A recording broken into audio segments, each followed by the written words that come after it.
A lot of this isn't going to make sense to you, and I'm sorry about that. I'm just going to start at the beginning, with the house.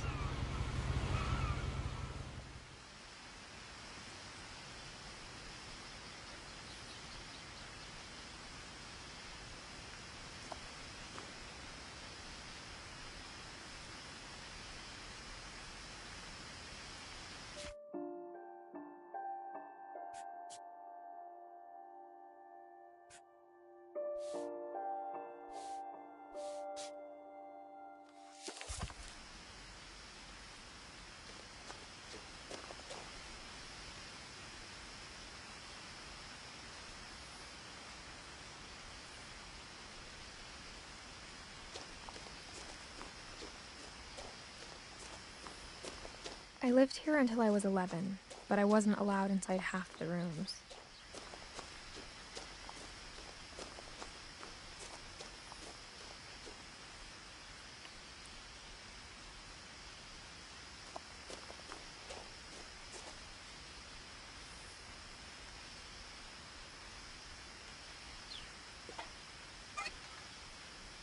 Inside the mailbox were bills from 7 years ago, marked urgent, open immediately.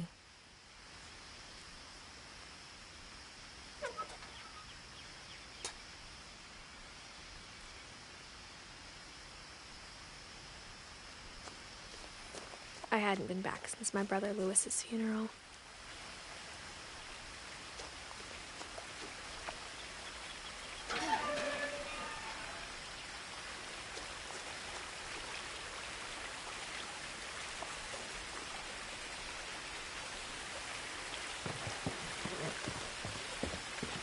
In her will, my mother left me a key, but didn't tell me what it unlocked. Maybe she thought I'd know. Or she thought that the mystery would be enough to bring me back.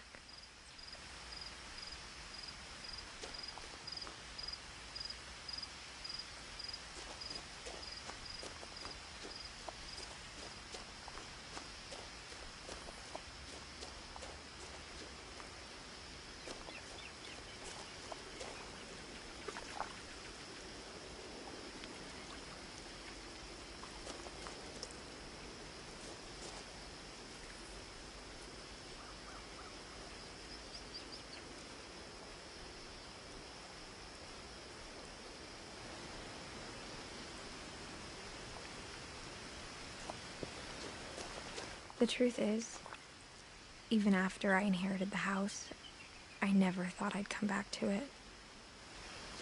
But now I had questions about my family that only the house knew the answers to.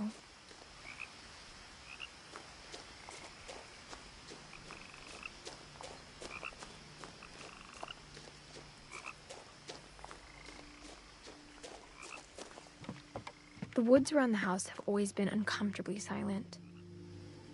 As if they're about to say something, but never do.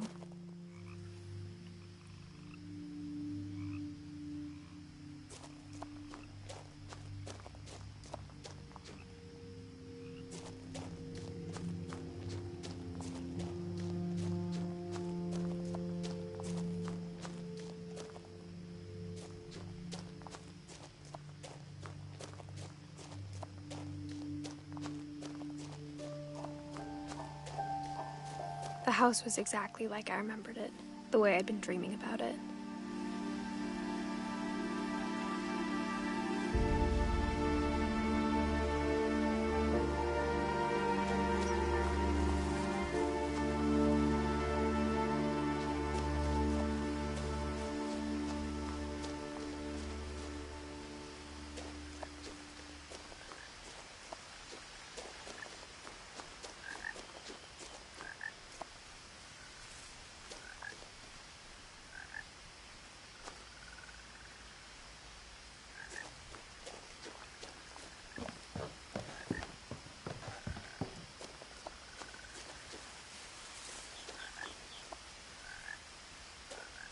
As a child, the house made me uncomfortable in a way I couldn't put into words. Now, as a 17-year-old, I knew exactly what those words were. I was afraid of the house.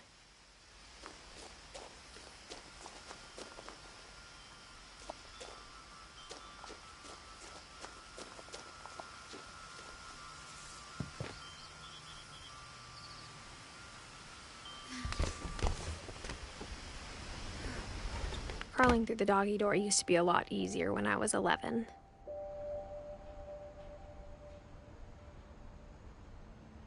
The power had been turned off the night we left.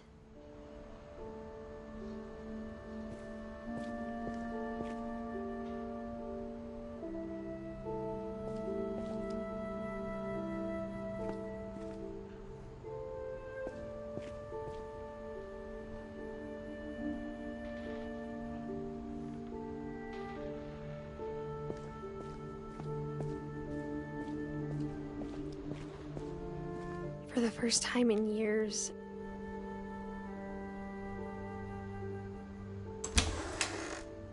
I felt like I was home.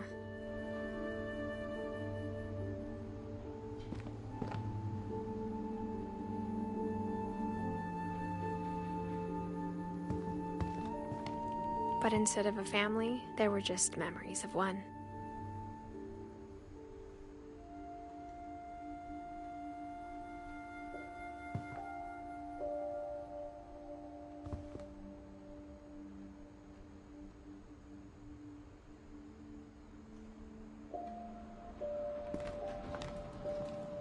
Like how only one restaurant would deliver to our house, so we had Chinese a lot.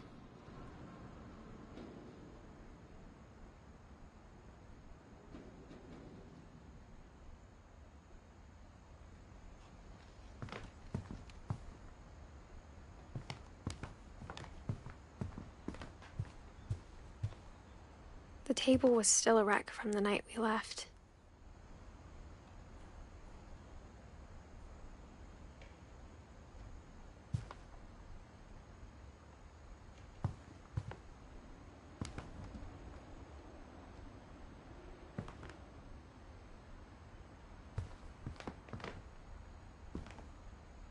My mom was the only one of us who could imagine Great-Grandma Edie living in a nursing home.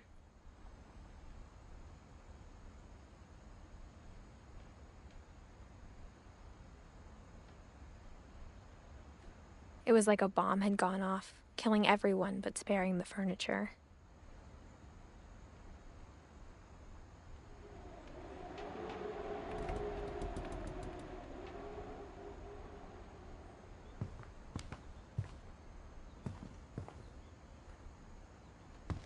Nothing in the house looked abnormal. There was just too much of it, like a smile with too many teeth.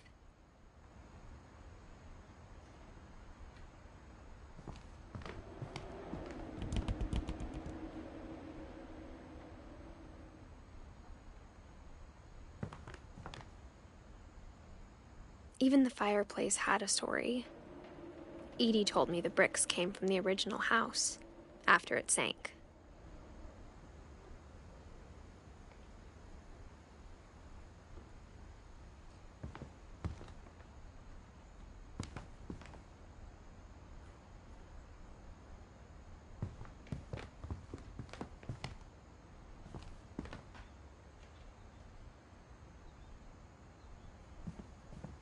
Mom always told me to stay out of the basement, so I wasn't too surprised when the key didn't fit.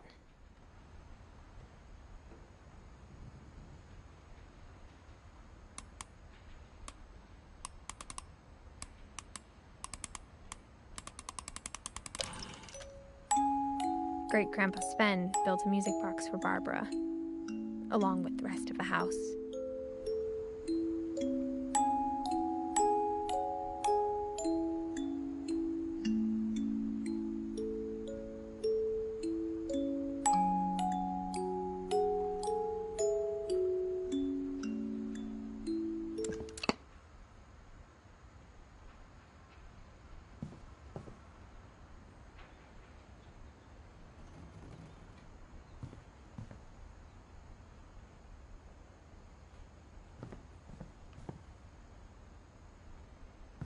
A lot of things got left behind in the whirlwind of that last night.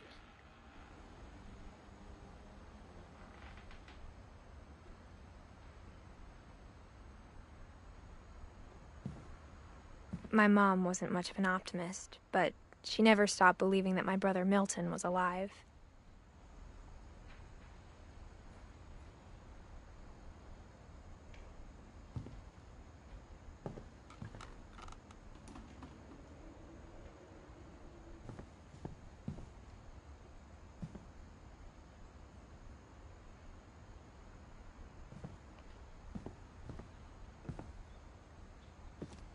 After Milton disappeared, Mom sealed up all the bedrooms. Then Edie retaliated and drilled peepholes.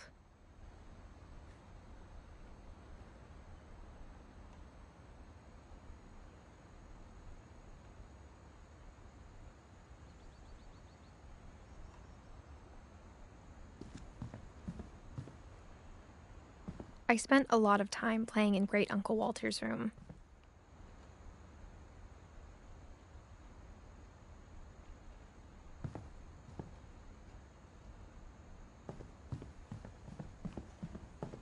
Lewis told me there were secret passages, but I never believed him.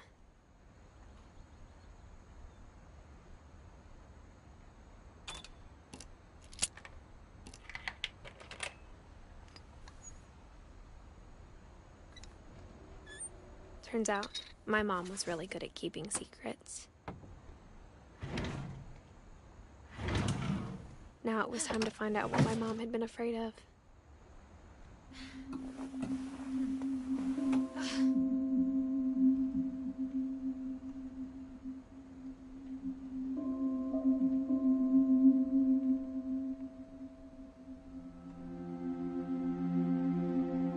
From the paintings on the wall, it was clear my brother Milton had been here before me.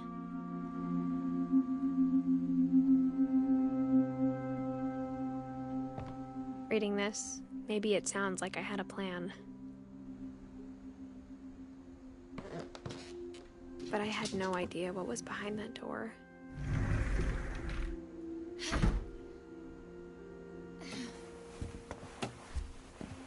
Just like I had no idea where all this was gonna lead.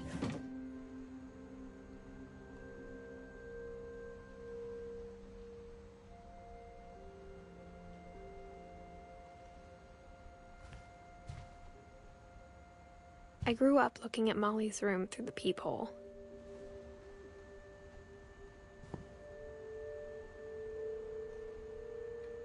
Molly's gerbil had a tiny bedroom with its own even tinier gerbil cage.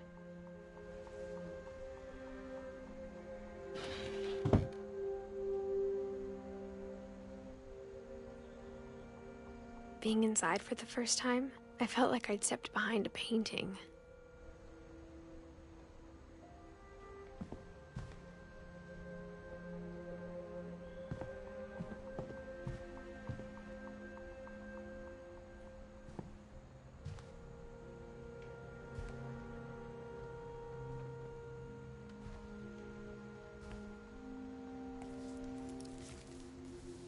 December 13th, 1947. Dear Diary, I'll be gone soon, but I wanted to tell somebody about what's gonna happen. It started when Mom sent me to bed without dinner. I woke up and I was starving, so I looked around for something to eat.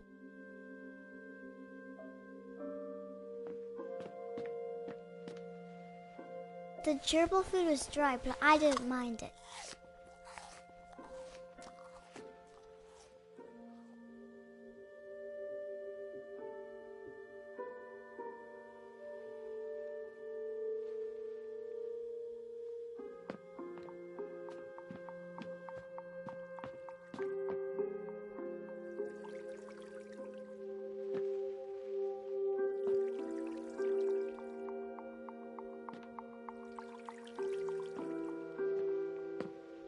I thought about eating Christopher, but I held back.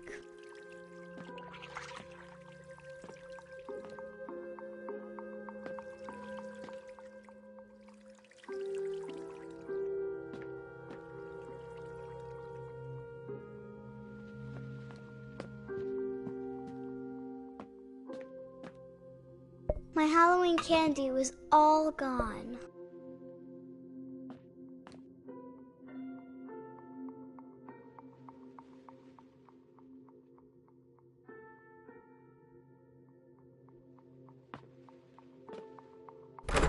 Mom, can I come out now? Sweetheart, it's late. Go to sleep.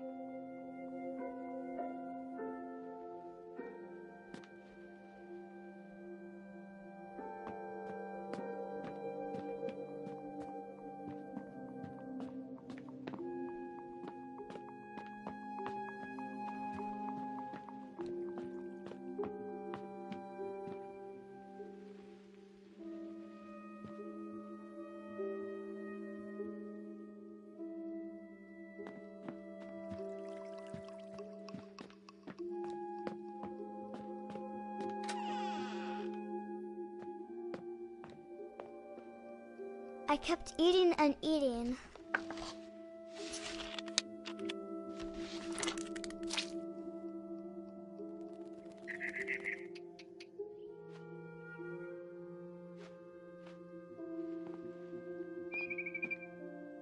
I ate a lot of things that night.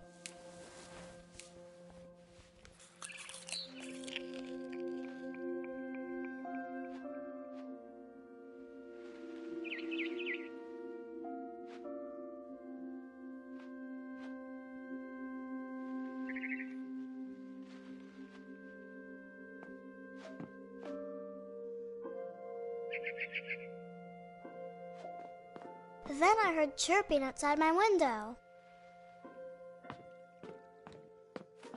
It was a barn swallow going back to her nest. I reached out for her.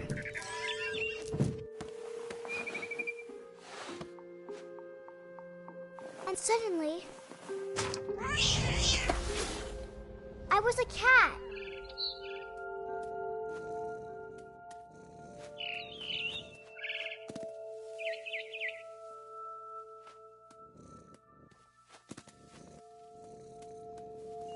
I tried to be quiet, but the bird was really scared.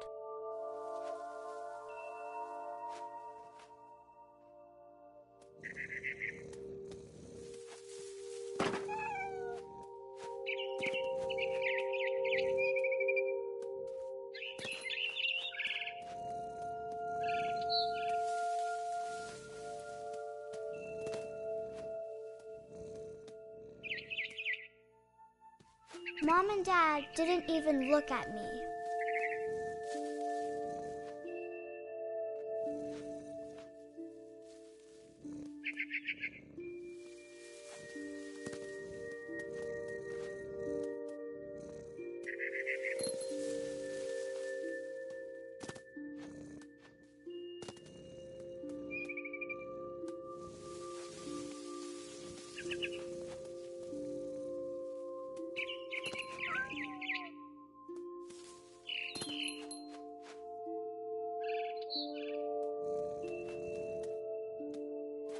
I jumped and I almost got her.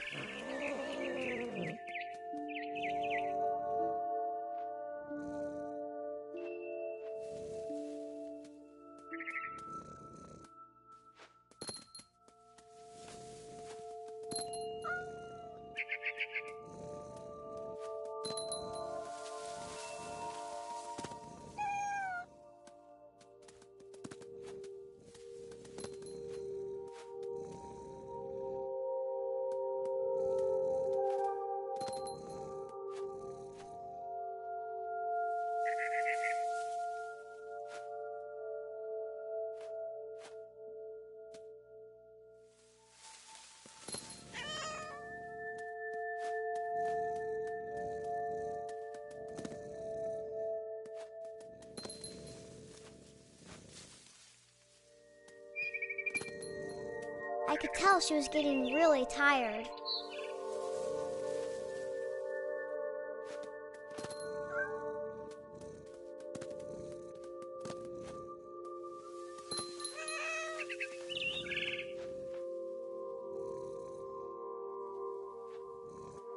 Now I was up in the big tree. I promised Dad I wouldn't climb it anymore. All I cared about was eating that mama bird.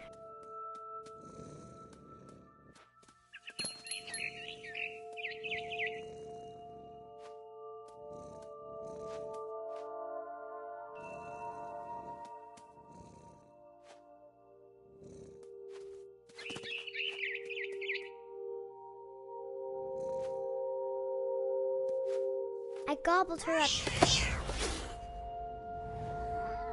And suddenly, I was an owl.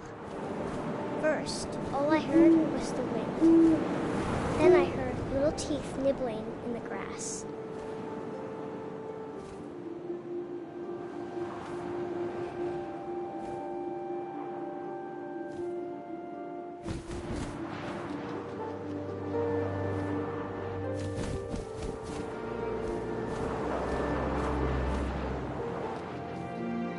Rabbits.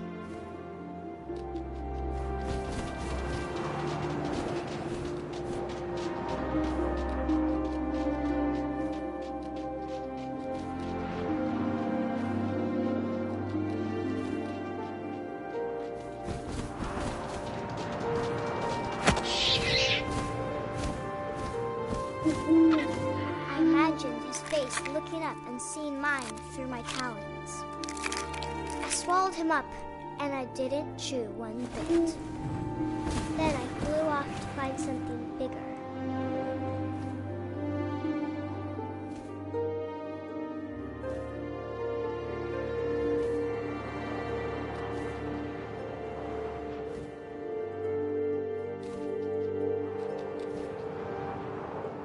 A mama rabbit.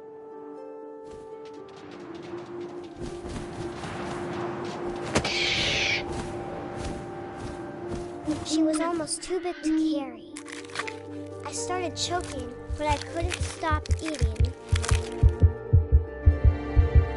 And suddenly, I was a shark.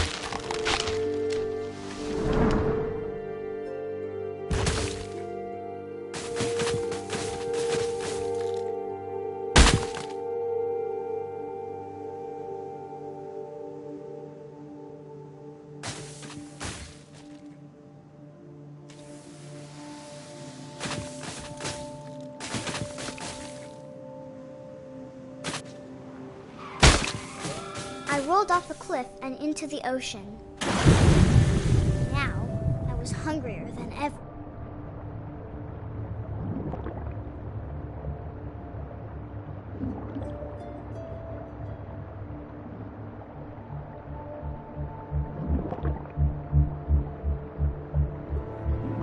I wanted fat, juicy seals.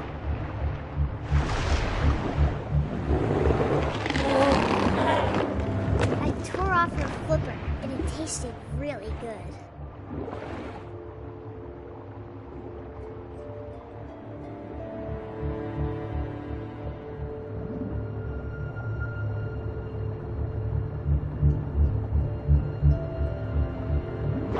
Grabbed on tight, but I was so hungry, I jumped out of the water. When I opened my eyes, everything had changed.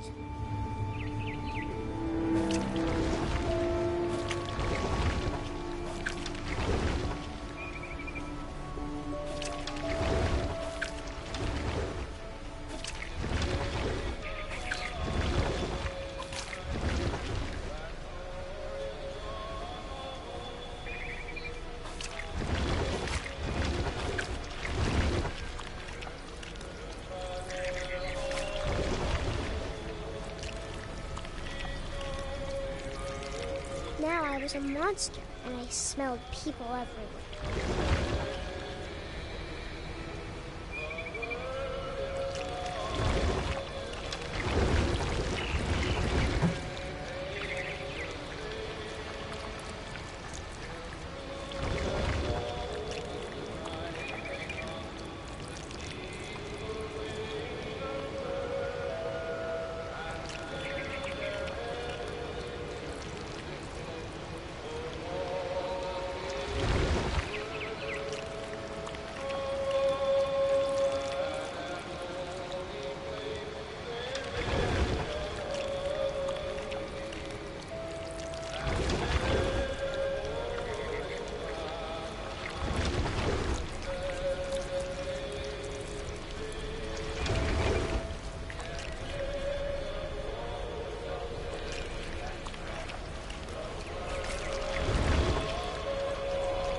I was big, but I moved real quiet.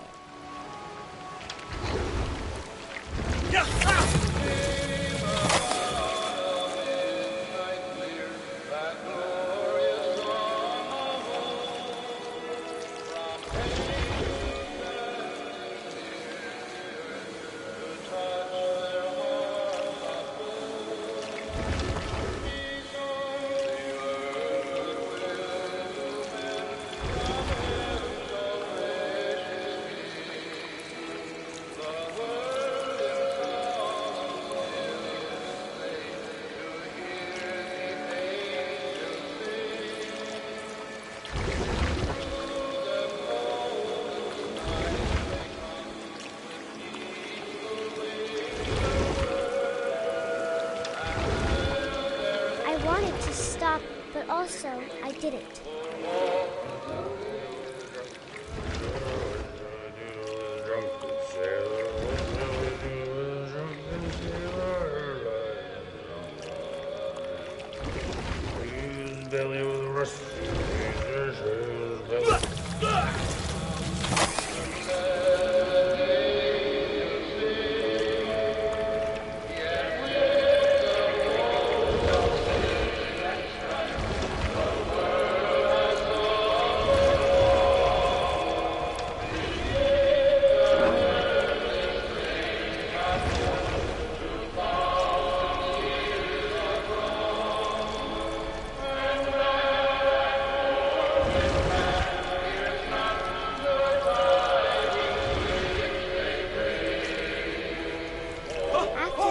Passenger, I was still hungry.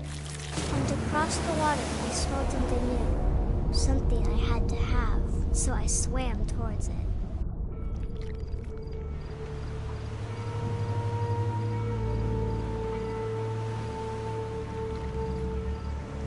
I slithered onto the sand, and the good smell went into an old pipe.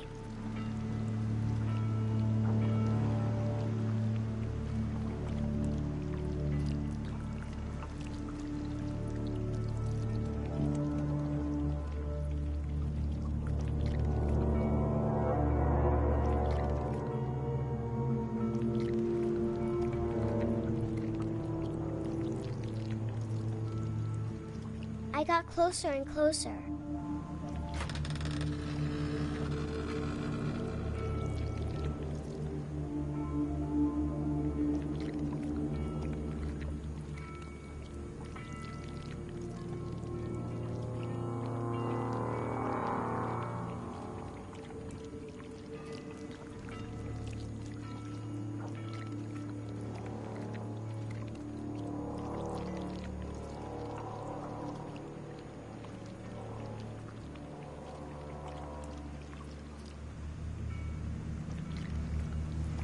All my stomach started growling. And suddenly, I was me again. I held my breath for a long time, but I couldn't hear anything. I think it's waiting for me to fall asleep. But it's not going to wait much longer. It needs to feed, and we both know I will be delicious.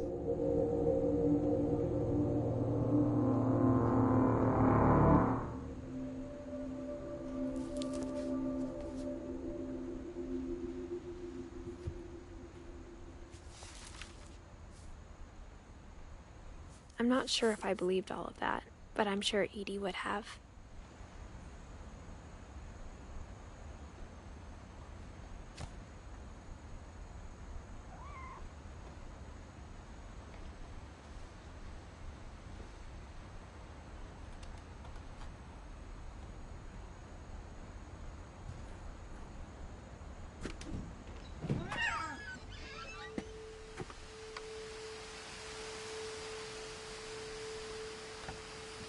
This will be obvious later, but my mom never told me any of these stories. Edie would have, but Mom didn't like bringing up the past. Though, when we adopted a stray kitten, she was the one who named it Molly.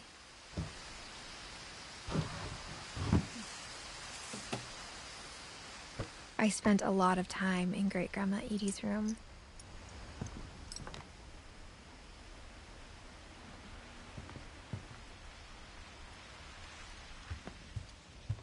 Her room was like a museum. For 500 years, the Finches have been famous throughout Norway for their fortune and misfortune.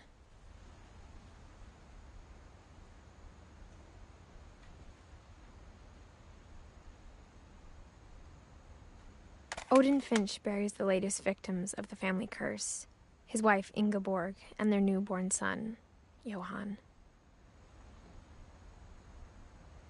On January 7th, 1937, he set sail with his family and his house, hoping to leave the curse behind. But 40-foot waves off the coast of Washington send the house and Odin to the bottom of the sea. Odin's daughter Edie, with husband Sven and baby Molly, step ashore on their new home, Orcas Island. Odin Finch is the first to be buried in the new family cemetery. His daughter Edie is already dreaming of a new Finch house.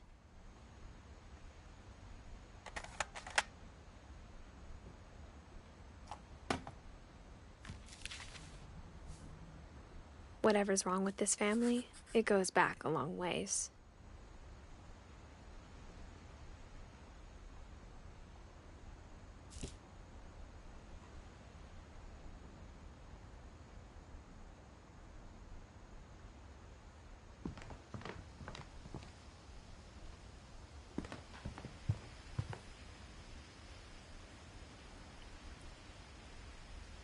When Edie told people Sven was killed by a dragon, she could also have said he was building a dragon-shaped slide that collapsed.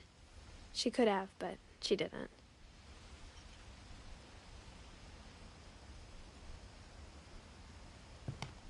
Even in her 90s, sometimes Edie seemed a lot younger than my mother.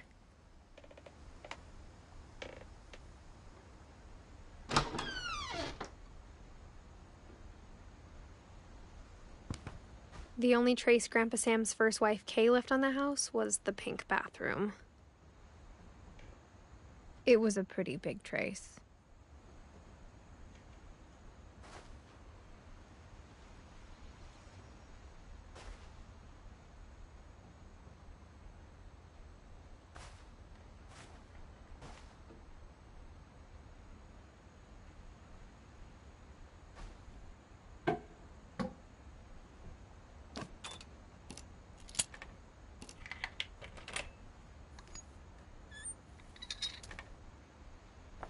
There's a secret in this bathroom. It's in the last place you would look. It isn't in the cupboard. It's hidden in this book.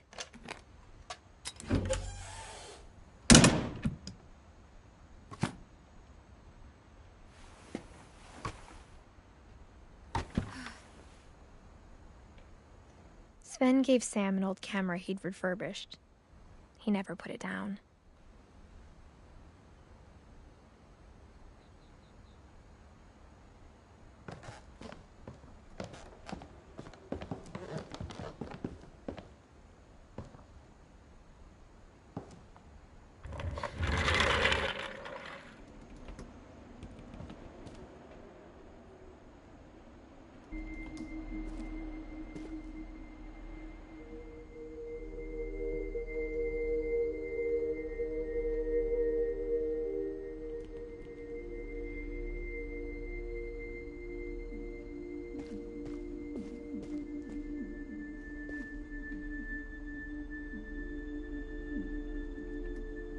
I knew Grandpa Sam had a twin, and that he never talked about him.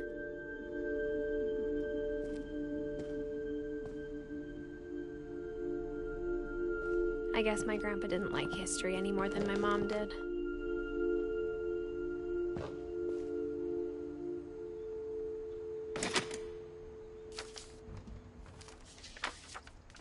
How I Want to Remember My Brother by Sam Finch.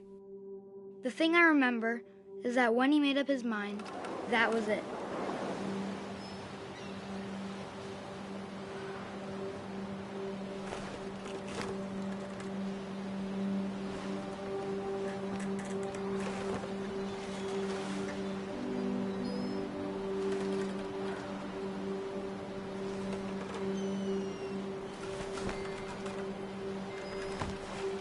My brother said he'd die before he ate another mushroom, and he did. At Barbara's funeral, we swore we'd never be afraid again, and he wasn't. I think Calvin always wanted to fly. Sam, Calvin, dinner's ready. Coming. But that day, he finally made up his mind to do it. I told him going around was impossible. Maybe if I hadn't said that. Calvin, I'm not gonna tell you again. Maybe if the wind hadn't picked up. Then maybe he'd still be here. But I doubt it. I think he'd already made up his mind. That's what I want to remember about my brother.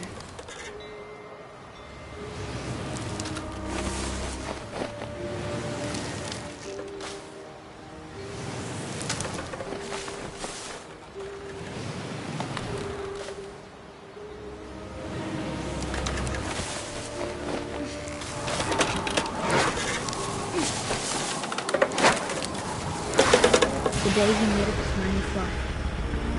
And he did.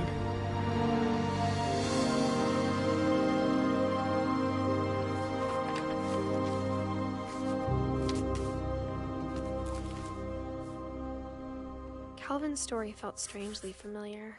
When I was younger, I remember trying to do the exact same thing.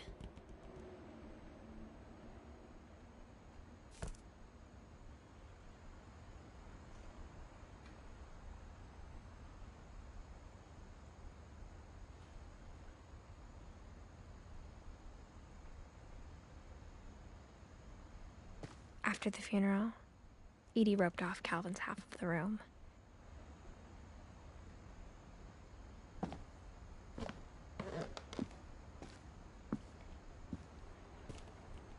Mom said Grandpa Sam enlisted at 18 and never set foot in the room again.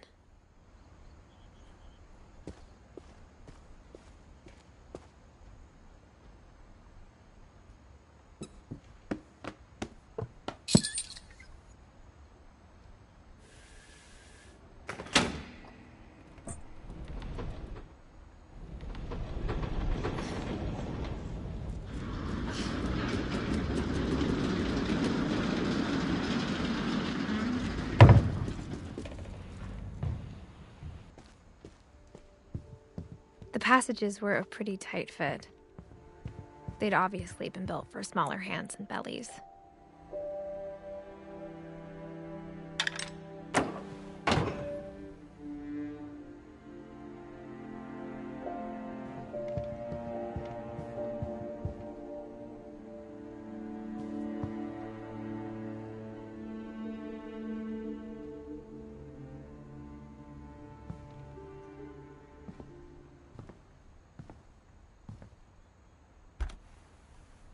Barbara was a child star for 2 years, until America grew out of it.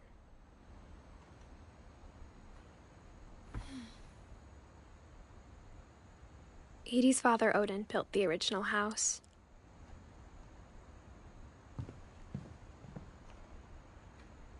Whenever people ask me about my family, the first thing they always want to know about is Barbara.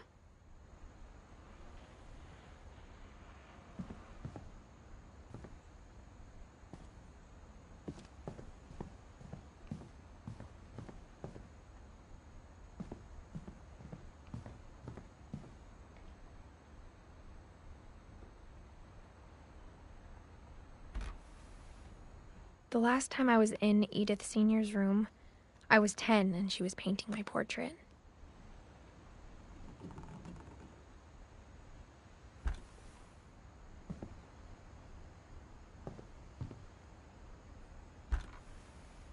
As a kid, I just assumed every house had peepholes and sealed rooms you weren't allowed inside of.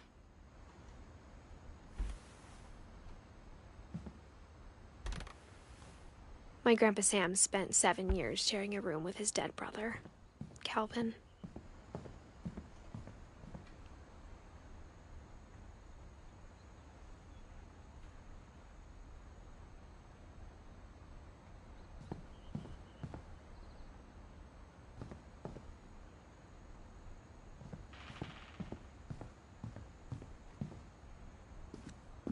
Mom must have locked the third floor stairs on the night we left.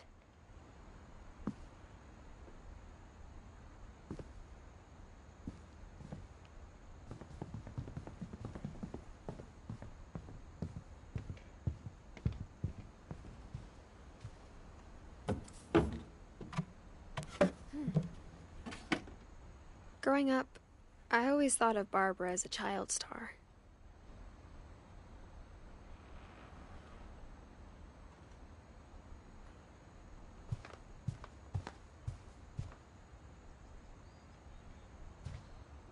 I never thought about how hard it must have been for her.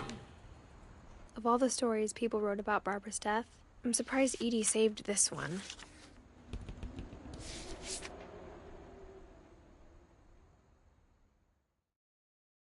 Old Jack here with another ghastly tale inspired by America's most unfortunate family. I'm calling it The Surprise Ending of Barbara Finch. As a child star, Barbara was famous for her scream. Now at 16, she was all washed up. A has-been. But in a lucky break, she'd been asked to perform her signature scream at a local convention for monster movie fans. It was just the boost her career needed. Unfortunately, her scream hadn't aged well. Getting better. I think you just need the right motivation. Her biggest fan and current boyfriend, Rick, was about to demonstrate when... Now that was a great scream. It was Barbara's father, Sven. He'd slipped into a table saw and had to be rushed to the emergency room. So Barbara got stuck babysitting her youngest brother, Walter. Her convention comeback was cancelled. Okay, I'm hearing frustration, but I'm not hearing terror. What if I tried... A gang of hoodlums in Halloween masks have been terrorizing Orcas Island tonight. Police are urging residents to... That came from the basement. You're right! Also, I loved your delivery on that. Why is your basement door locked? Because my dad likes making puzzles and secret passages. There's a key hidden in the music box. The secret is to keep winding and winding until finally the key pops out. Thanks, babe. I'll be back in a sec. 20 minutes later, Rick hadn't returned. So Barbara went to look for him, right on cue. She reached for the music box. And as she wound the key, she listened for Rick, but the house was silent.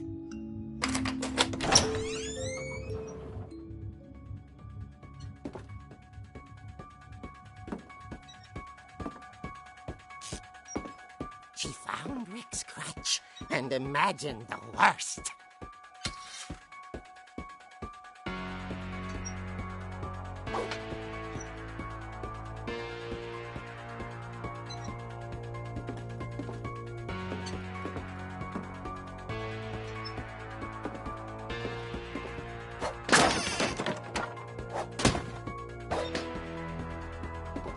The gang's leader is the infamous Hookman killer, Dr. Carl Hamill, who impaled and then ate his family 10 years ago tonight.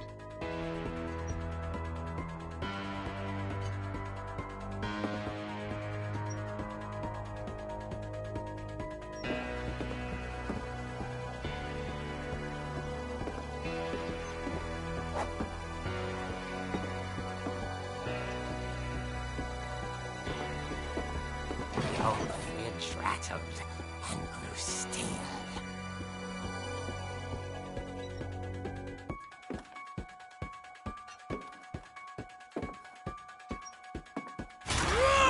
Oh dear!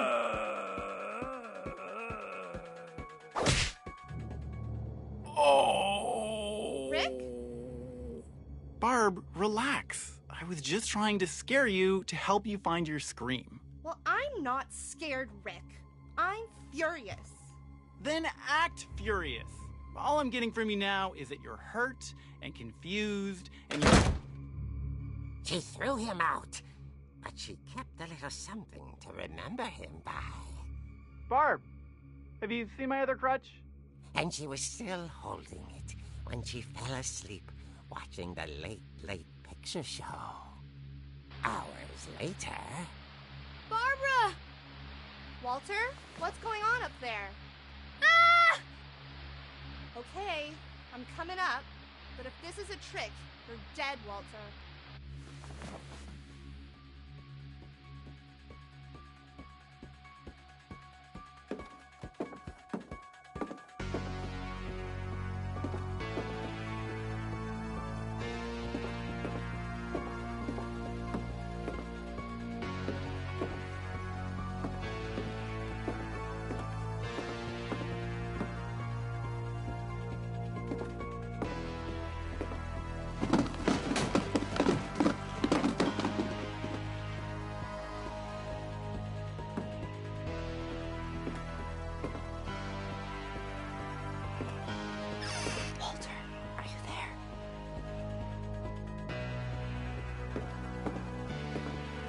Walter had vanished, but his bedside radio was still on.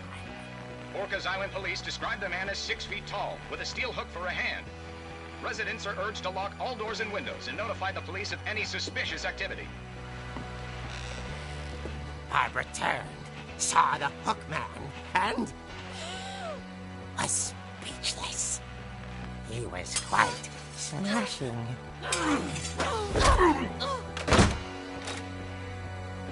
And he was. He couldn't get enough of Barbara.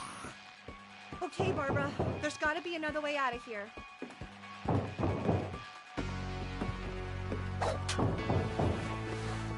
That night, she played her part beautifully.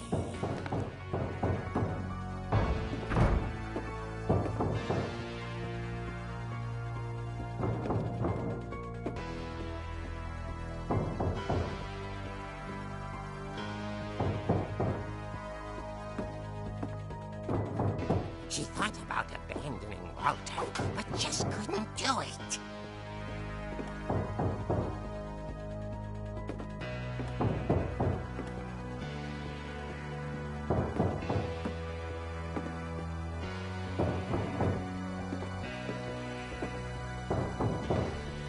Molly's door hadn't been opened in years. The hinges groaned.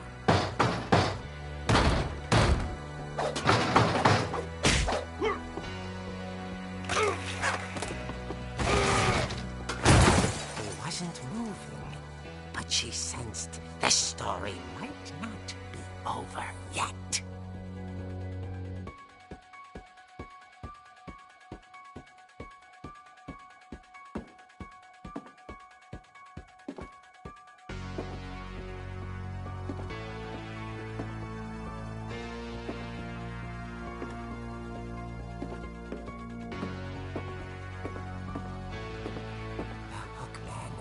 Vanished. She listened for his breathing, but all she heard was...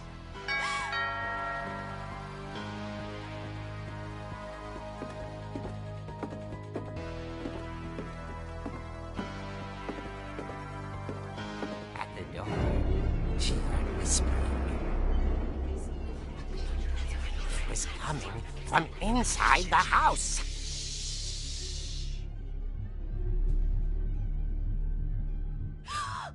Oh dear. The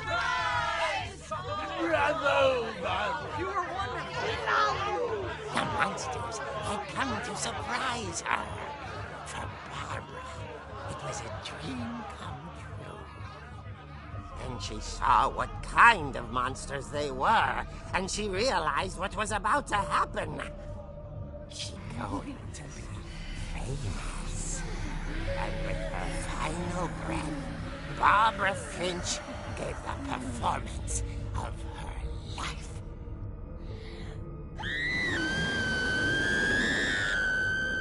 I wasn't there myself, but I hear Barbara was magnificent. Poor girl. She had a taste for stardom. But unfortunately, so did her fans.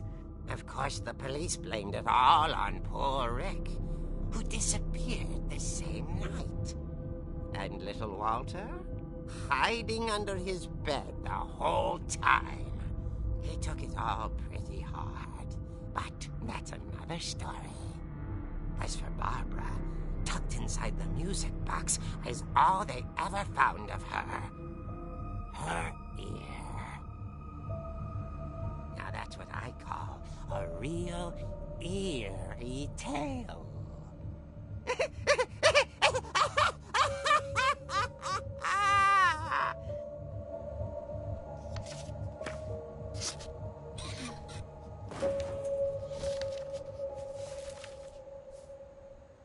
Edie told me all Barbara wanted was to be remembered, as absurd as that comic was. Maybe what Edie saw was a happy ending.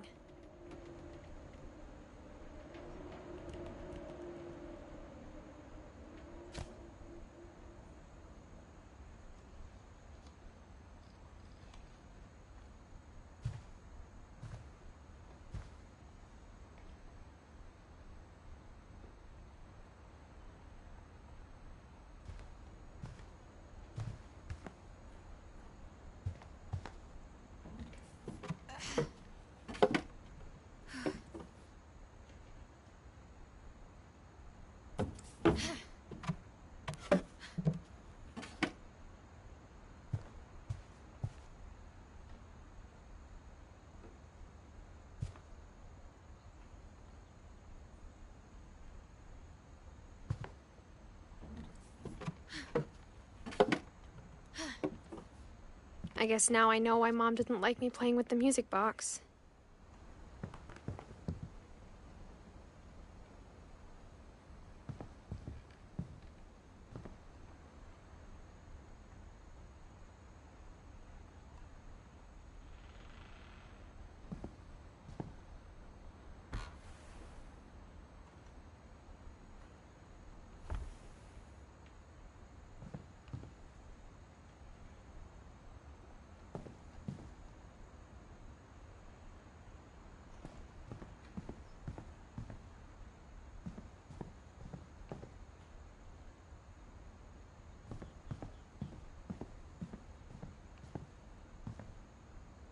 It's funny.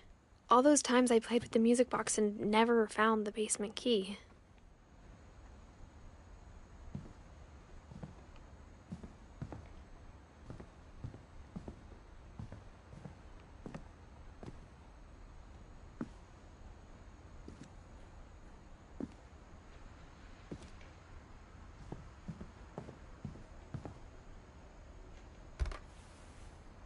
Edie told me once that every Finch who ever lived is buried somewhere in the library.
Mom said the basement was off limits, unless I wanted another tetanus shot.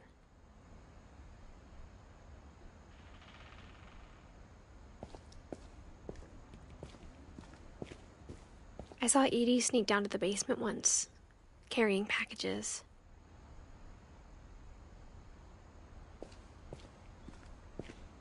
I thought maybe she was hiding presents.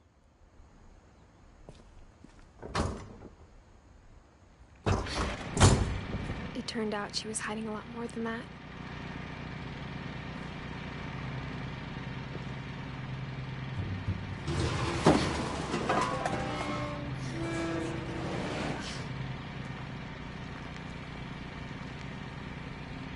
remember asking Mom once about where Walter had gone.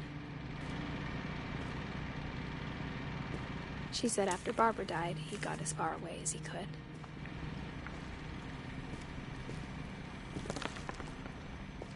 If there's a pattern in all these stories,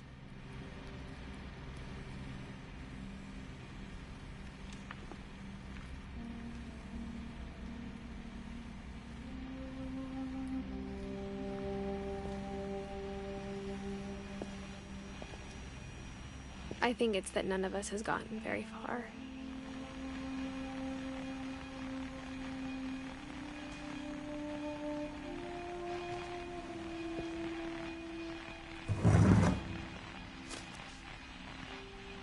Goodbye, everyone. I can't believe I've been down here for 30 years. On that first day, after the shaking started, I didn't think I'd survive a week.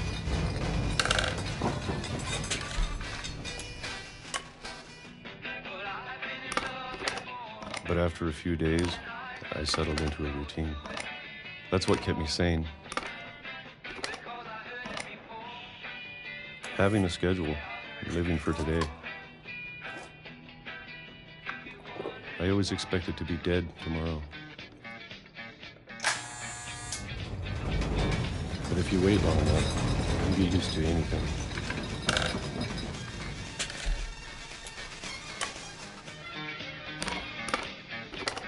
Even a monster on the other side of a door starts to feel normal. Almost friendly.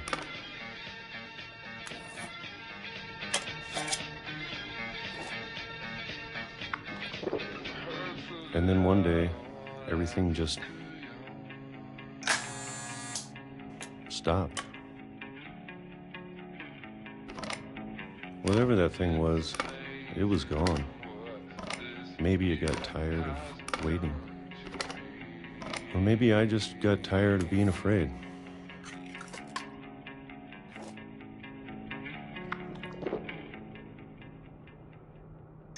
It's been a week now. The longest in 30 years. I'm done waiting. I have to leave while I still can.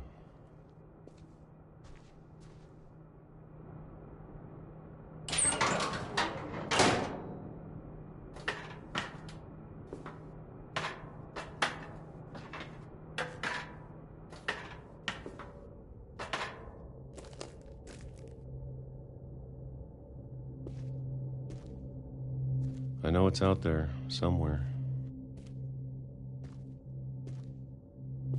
Whatever killed Barbara and Molly and Calvin.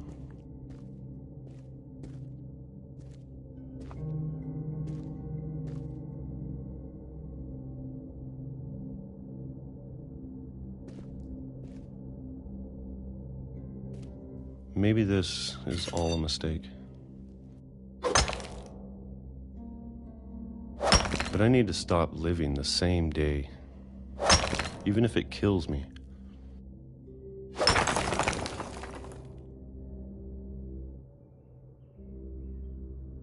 Whatever's out there, I want you to know I'm ready for it. I'm going to appreciate all of it, especially the food. I don't mind if I only have a year left, or a month, or a single week. I'd be happy with one new day. I can already imagine the sun on my face.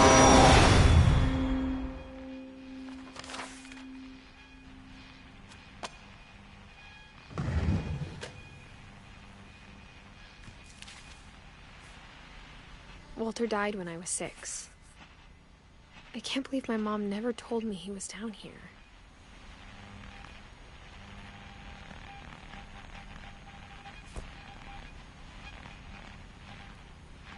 I'm sure my mom was trying to protect me.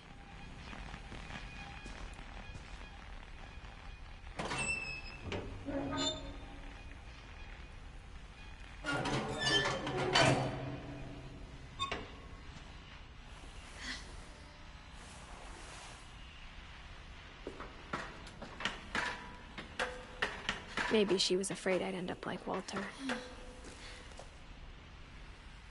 But if she never told me about an uncle under the house, I can only imagine what else she was hiding. I don't want to make the same mistakes she made. Trying to bury something that's still alive.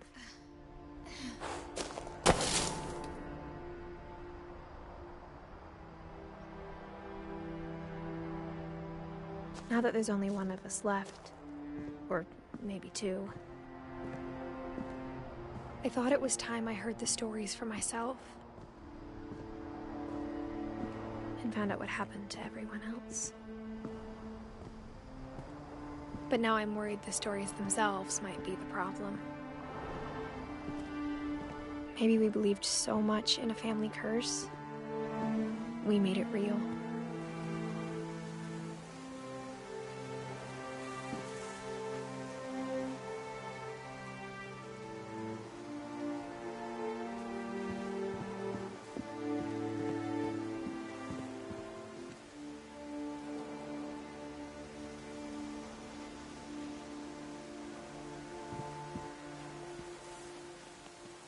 I don't know if I should even be writing this.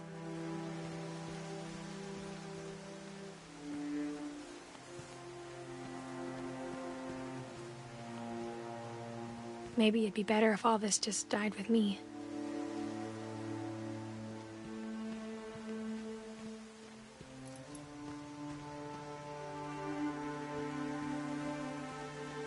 But I thought you should know about your family.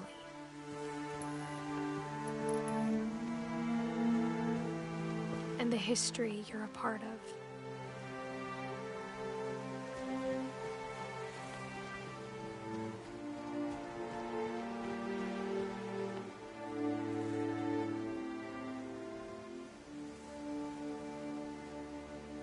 Though to be honest, I feel as lost as you probably do right now.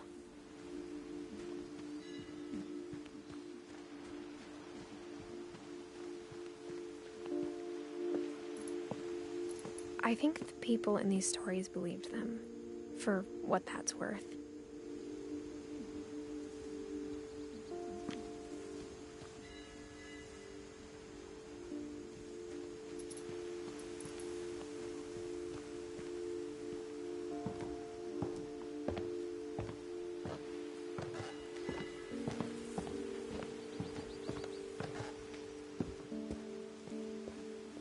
And when you look at the house, that history of imagination and stubbornness and madness, any of it seems possible.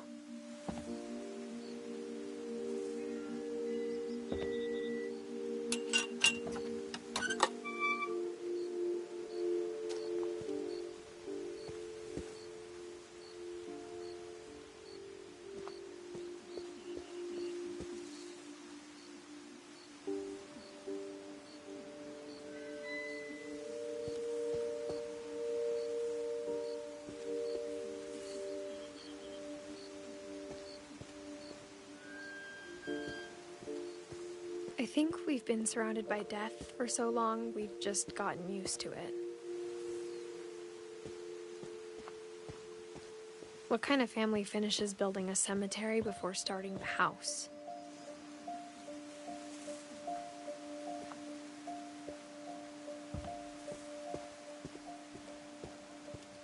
It's embarrassing for me to admit this, but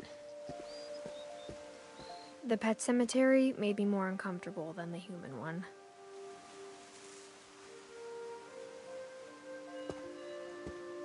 Three of the gerbils are mine, and 2 had been my fault.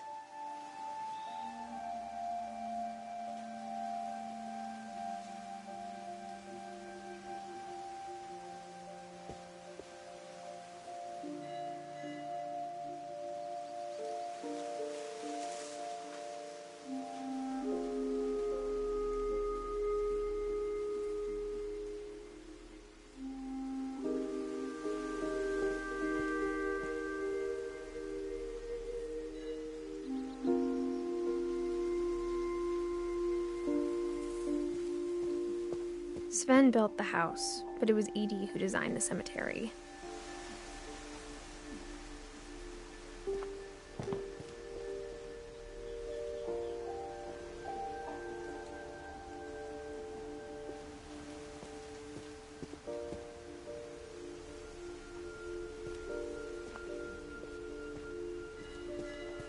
I'm sure Odin's monument had been Edie's idea. My mom was always trying to move on, but for Edie, the past never went away.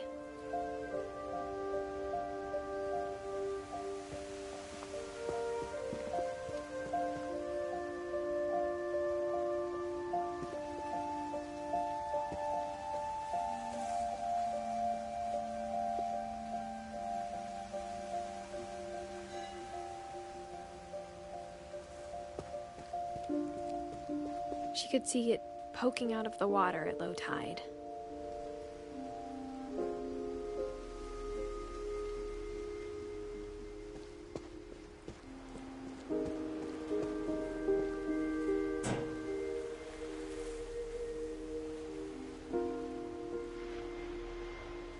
Edie said she dreamed about the old house every night.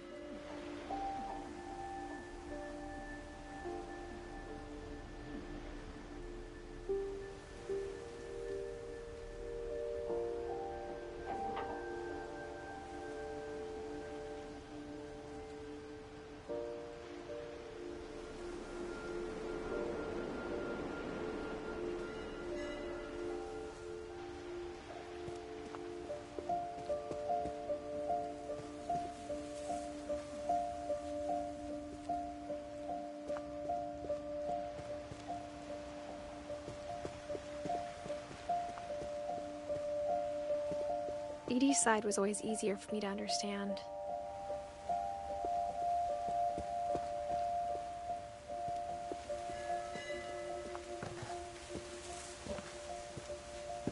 But the older I get, the more I can see where my mom was coming from.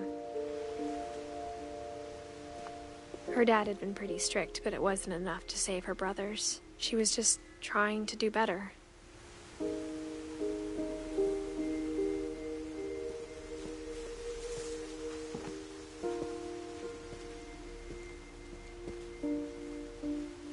She lost 2 of her brothers, just like I did. I get why she tried so hard to protect us.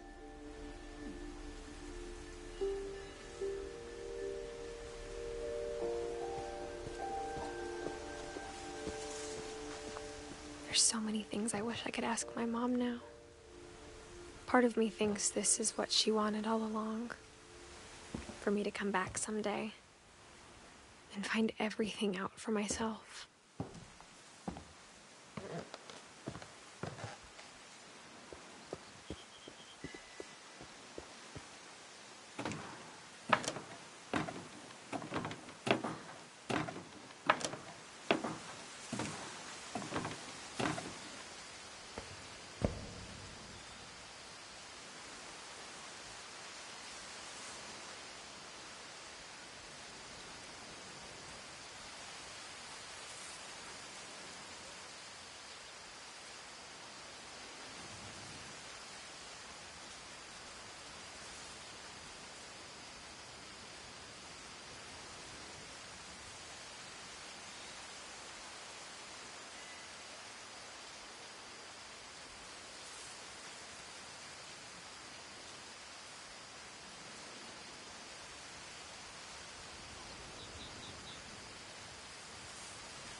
But looking back on it now,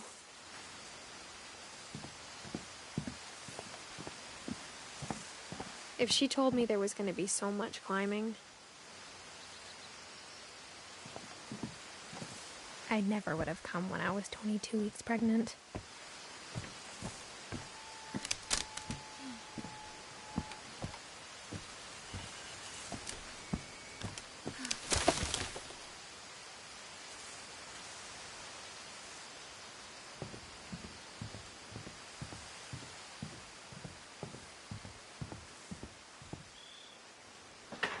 I never met Grandpa Sam, but I think he and my mom had a lot in common.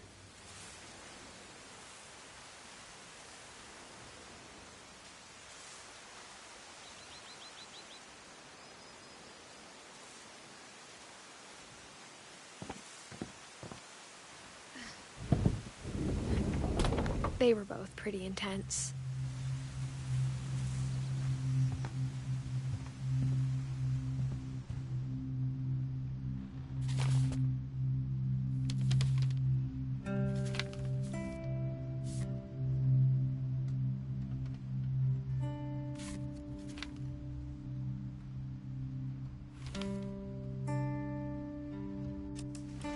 Dawn, I promise, you'll never forget this weekend. Yes, sir. These memories are gonna last a lifetime. Am I gonna have to shoot anything? It's a hunting trip, Dawn. Shooting is strongly encouraged.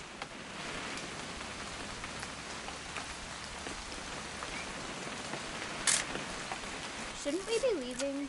Just want to get a shot of you, Dawn, then we can take off.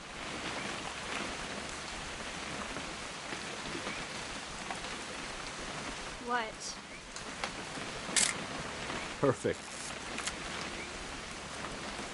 It's gonna rain the whole weekend, isn't it? I will never forget this weekend, Dad. That's the spirit. Please just take the damn picture. Smile, Dawn. Okay, got it. I'm gonna take some pictures, okay? Just be careful. That camera's older than you are.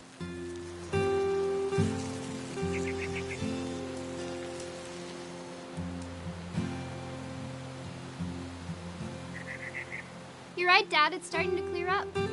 Still freezing, though. Aw.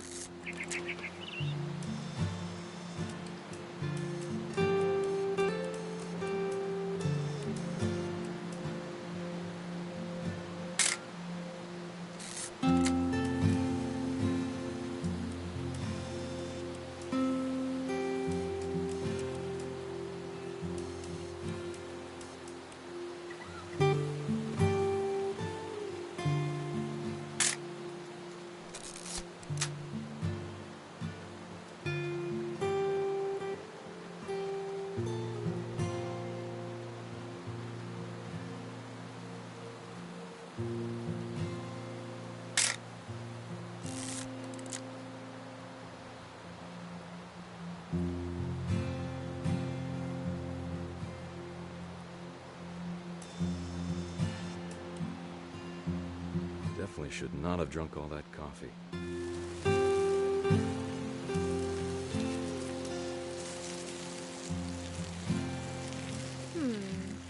Hold still while I... Hey!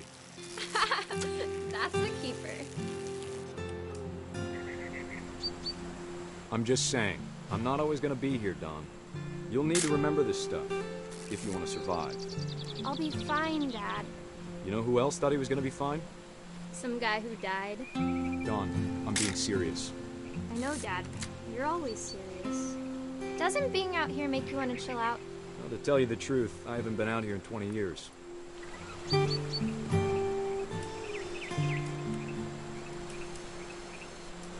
Dad! Good eyes, Dawn.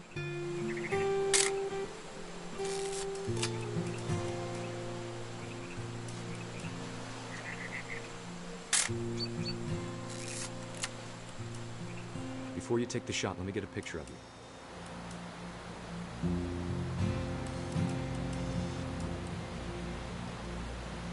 Dad, I...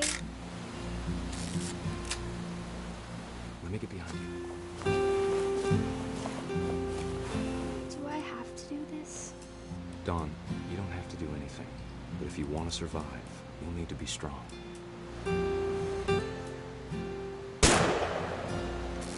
Great shot, Dawn!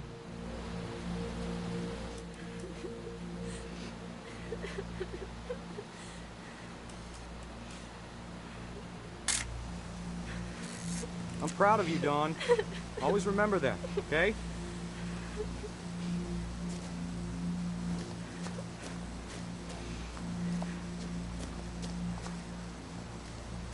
Sorry, Dawn, just gotta reset the timer.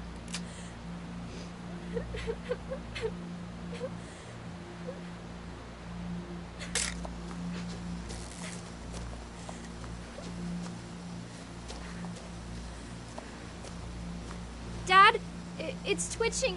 I think That's it's totally normal, Don. Just focus on the camera. Try not to think about— Dad!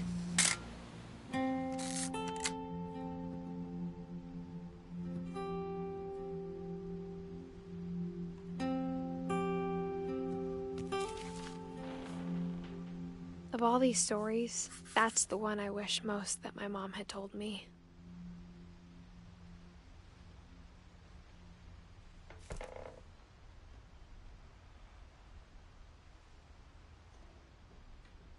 Sam spent his life shooting photos, but Mom said he got nervous being in front of the camera. I guess we're all afraid of something.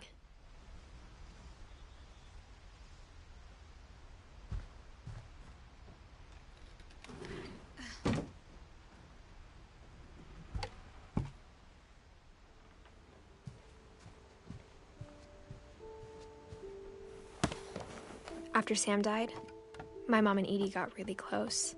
They'd both lost a lot.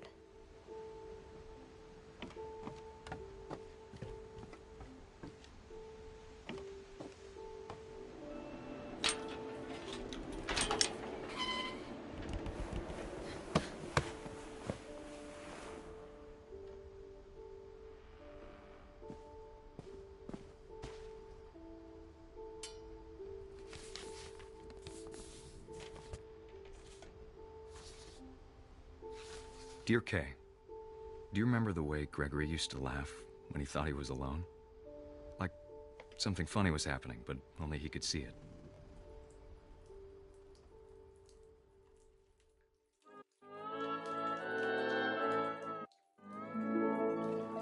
I think he saw things the rest of us don't.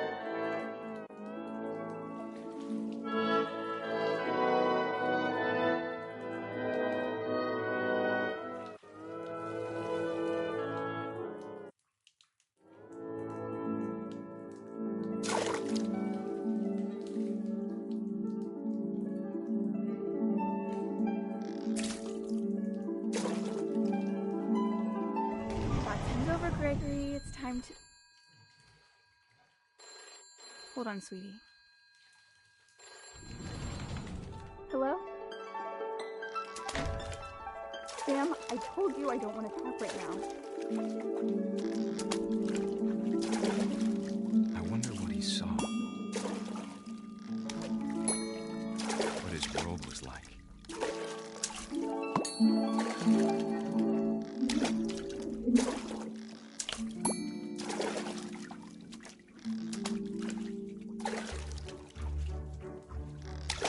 Reminded me so much of Calvin. Lost in his imagination.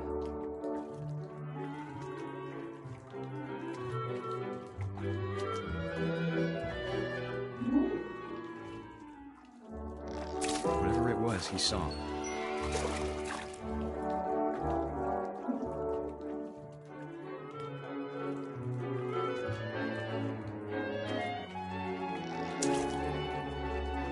Sure made him happy.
I know how silly it sounds.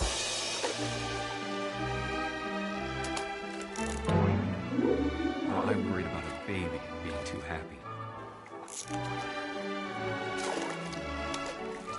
But I could feel him slipping away. Sorry about that, Gregory. I know you did everything you could. Maybe if I hadn't called that night. Damn it.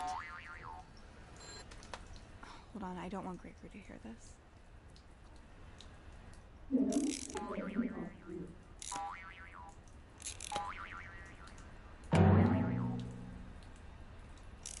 I wish he could have told us about the world he saw.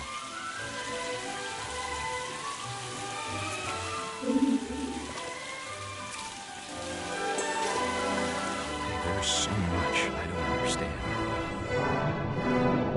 about Gregory, about everything.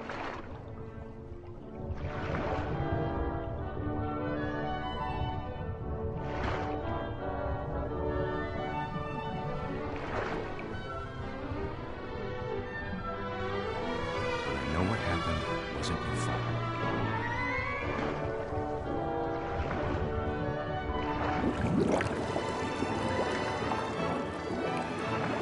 I'm sure he's happy. And he'd want you to be happy too. Good luck, Kay. Love, Sam.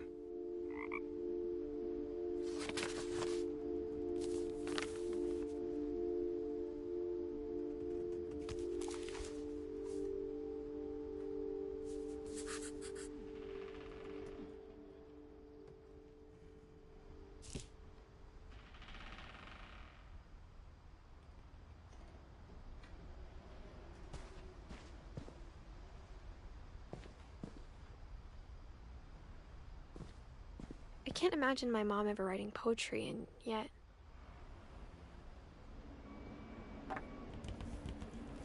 A poem for Gus, who always said the wedding was a bad idea.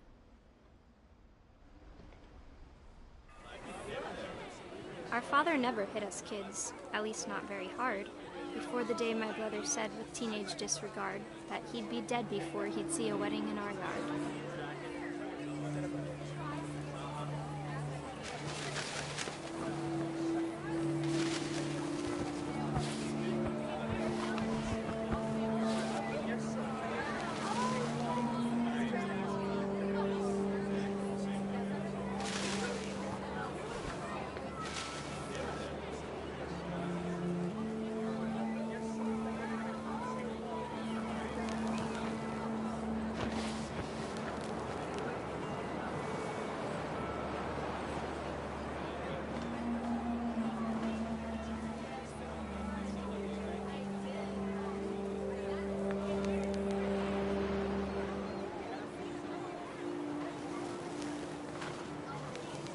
My father made him come, of course, but Gus stood far apart, just flew his kite and bottled up the storm inside his heart.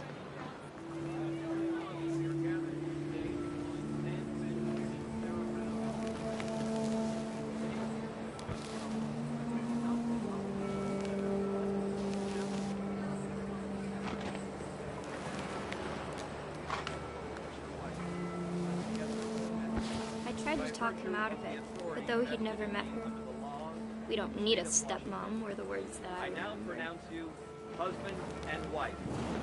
You may kiss the bride.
the time for photos came, Dad ordered him to come here. But Gus declined and as a sign held up his middle finger.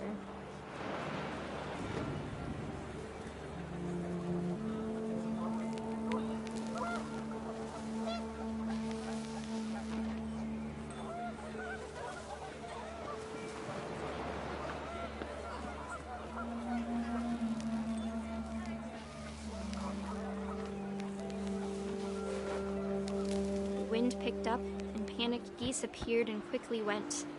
But all the humans did that day was go inside the tent.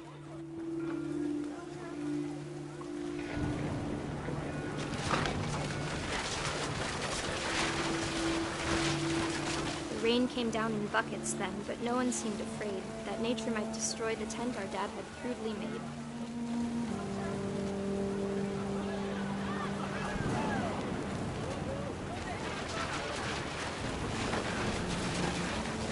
Thunder sounded much too close and full of angry power.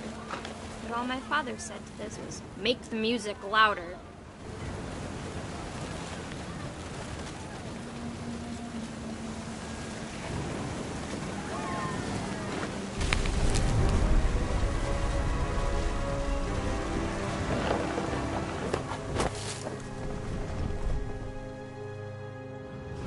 I wish that I could truly say I thought about you on that day. Out there on the beach alone, just you, the wind, the sea, and foam. But I didn't, until we found you.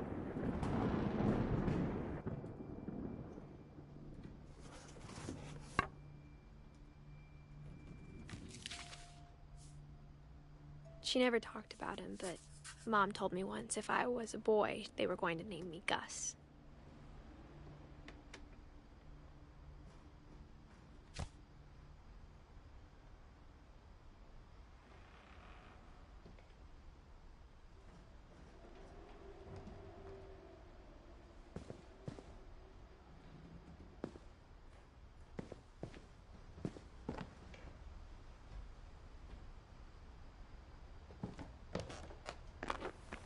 My mom moved up to the loft after her brothers died.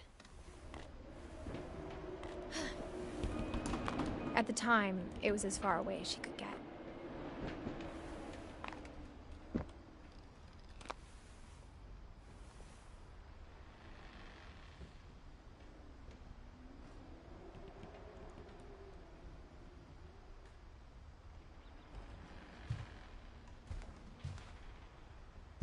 She spent a summer building houses in Calcutta, where she met my dad, Sanjay.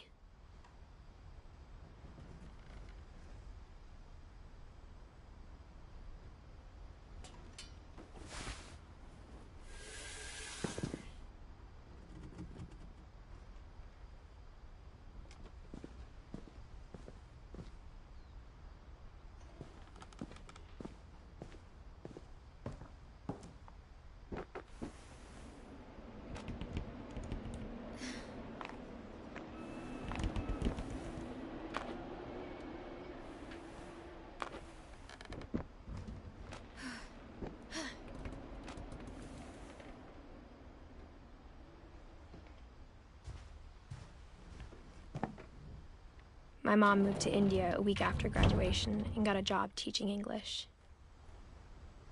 Louis was born a year later.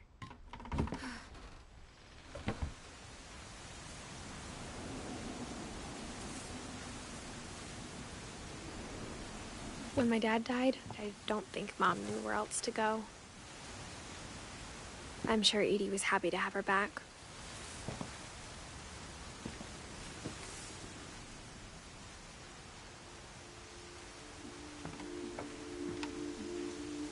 The house had to get a little bigger, but Edie was used to that.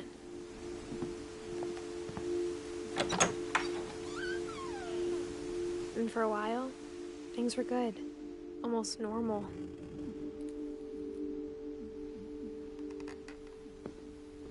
But it didn't last. The beginning of the end was Milton's 10th birthday, when Edie gave him a castle.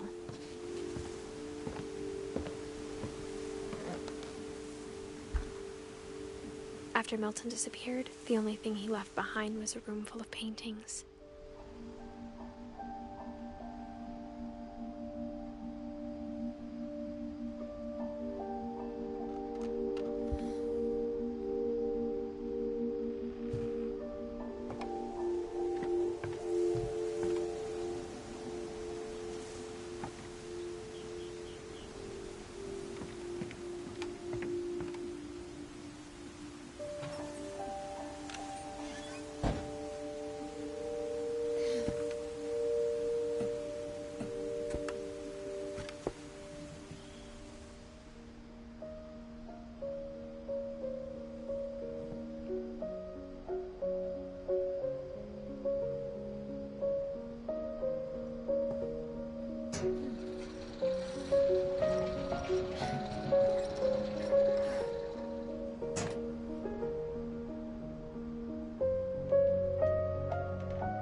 Milton Finch in The Magic Paintbrush.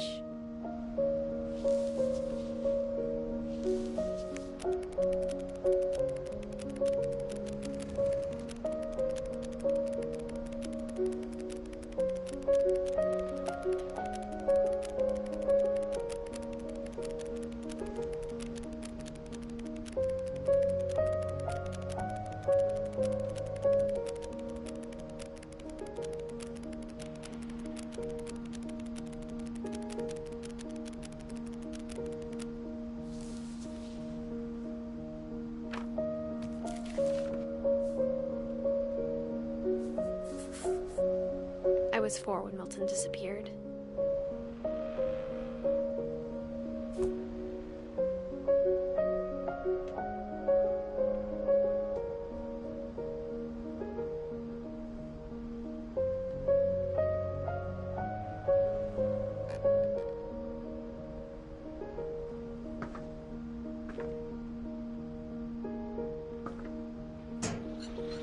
Mom spent months searching for my brother.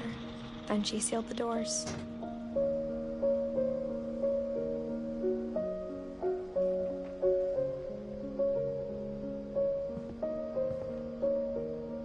Whatever Milton had found in the house, Mom didn't want it getting out.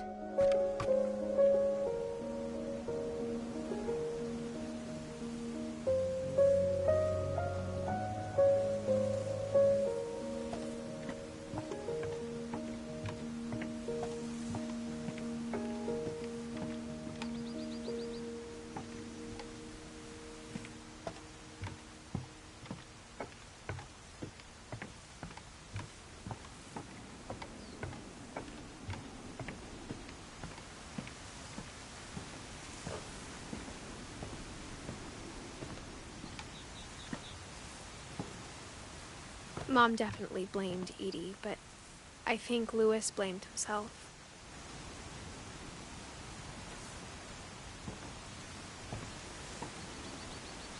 After he graduated, he just spent more and more time in his room, until Mom got him a job at the cannery.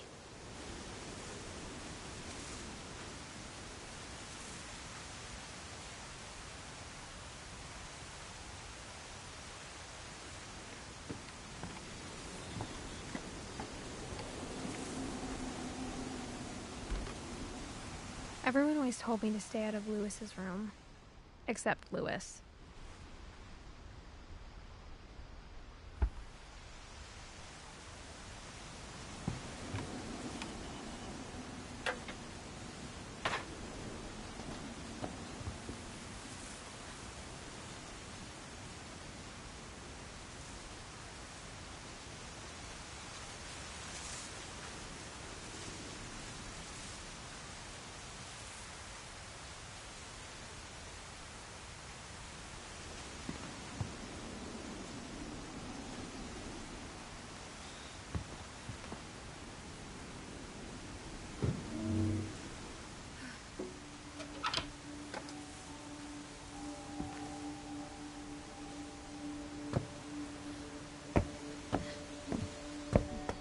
Louis's room smelled very, very familiar.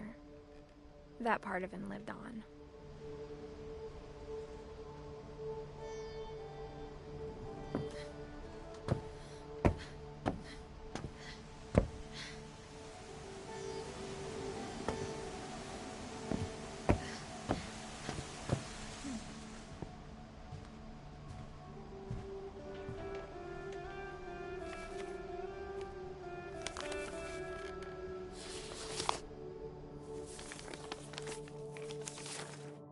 Dear Mrs. Finch, as Lewis's psychiatrist, I can understand your desire for an explanation. As I see it, the trouble began in January, shortly after we convinced your son to seek treatment for substance abuse. Newly sober, I believe Lewis first noticed the monotony of his daily life.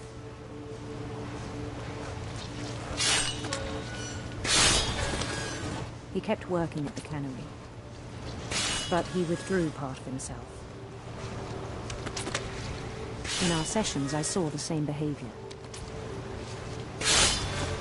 His mind began to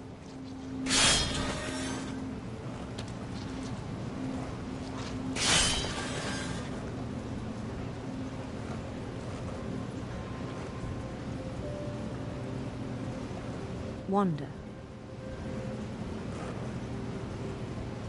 I asked him to describe it. He said he started small, imagining a labyrinth.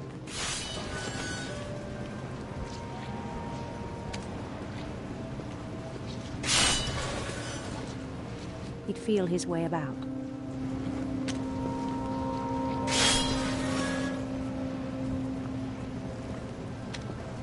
Then something moved. Bats. And toads.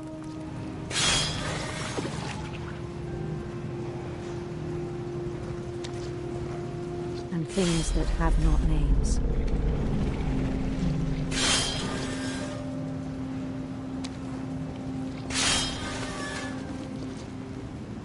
He knew it was all in his head.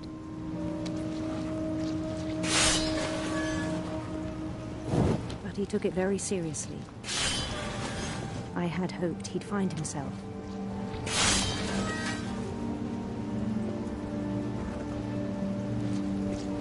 But he found something more.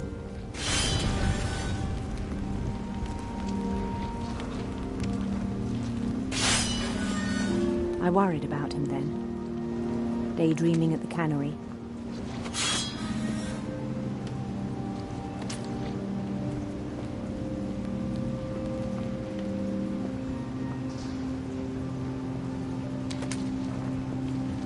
I spoke with his boss. But he said Lewis had become a model employee. Methodical, tireless, focused. Like a whole new Lewis. So I let him go on.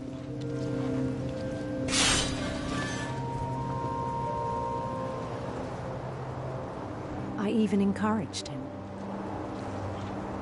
It seemed very promising at first. He told me he'd made a new friend.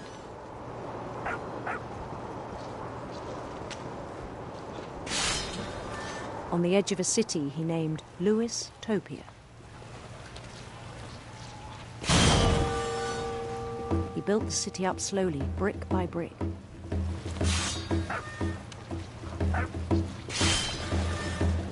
Then he made musicians.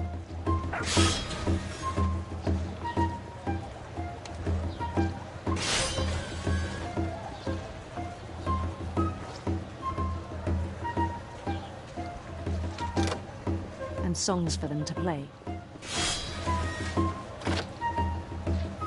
He talked about starting a band.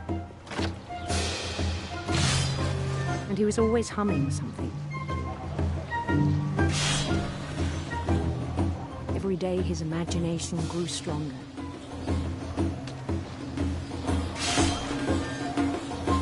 He no longer spoke at the cannery. But his chopping was as reliable as ever. Then one day it struck him that all the cheering crowds, even the stones under his feet, were all in his imagination. So he could do whatever he wished.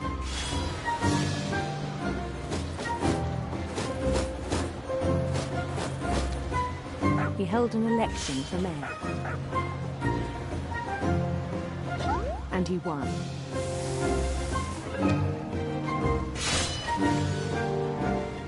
They begged him to stay, but his mind was already wandering. It became a game for him.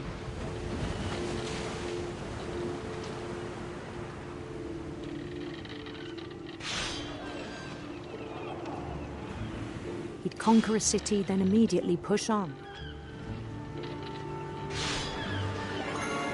New Louisville. St. Louis. He started drifting away from our reality.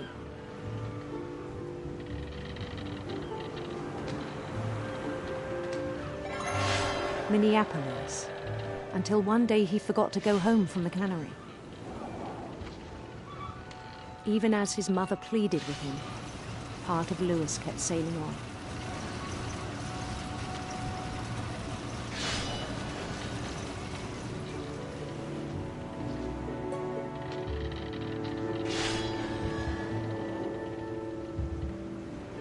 In Louisburg, he heard rumors of a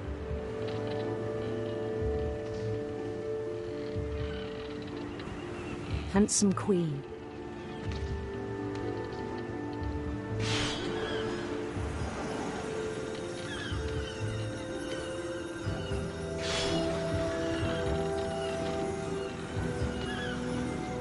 The queen was on her own quest for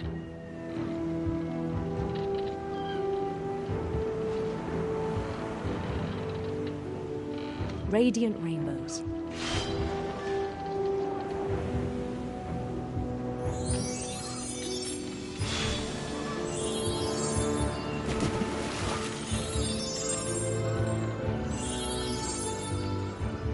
He followed the sound of her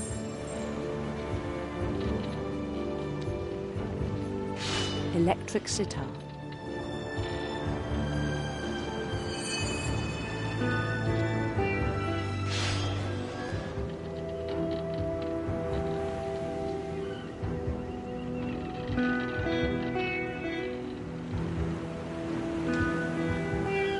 His chase led him to a golden palace east of the sun and west of the moon.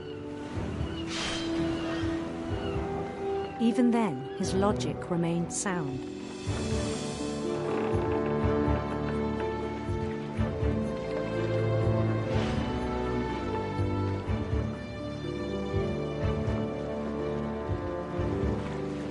He knew the world was all in his imagination.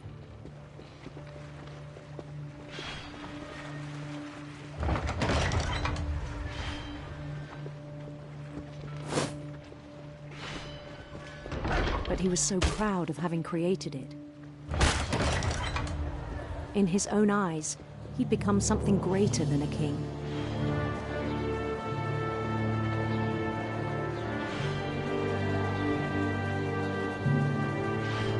For someone who'd never known success in the real world, I think it was overwhelming. And then it struck him that the real Louis was not the one chopping salmon, but the one climbing the steps of a golden palace.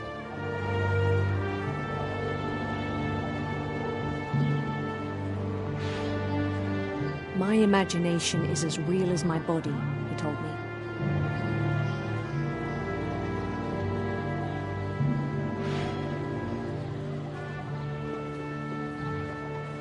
It was hard to argue with him.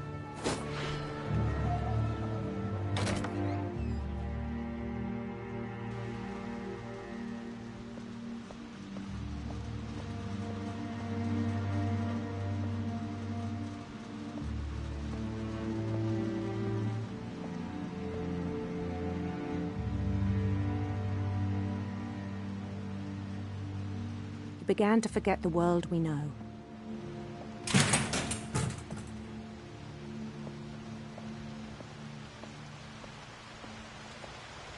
I think it pained him to remember Louis. the cannery worker.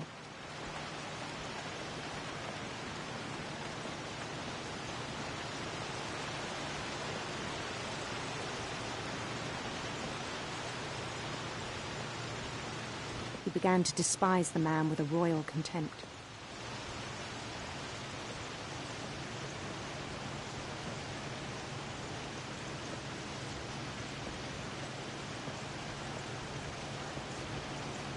I still thought I could save him. Even after he said he was being crowned king over all the lands of wonder.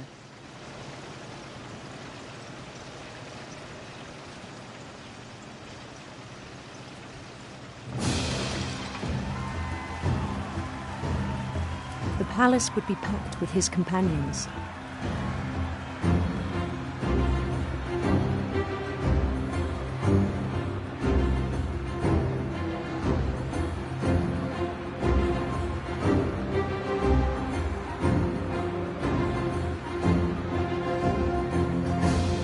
Including the wise Calico who'd insisted on advising him.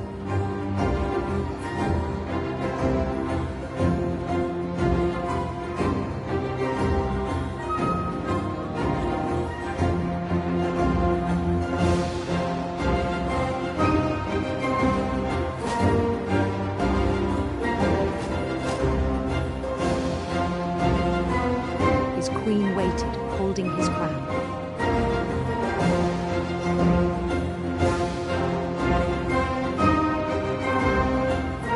There was only one thing left to do.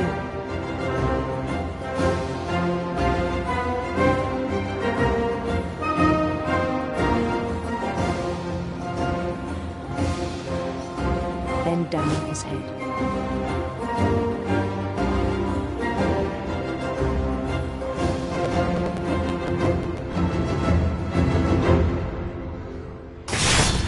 And the rest I think you know. Mrs. Finch, your son was a kind man who will be missed by all of us who knew him.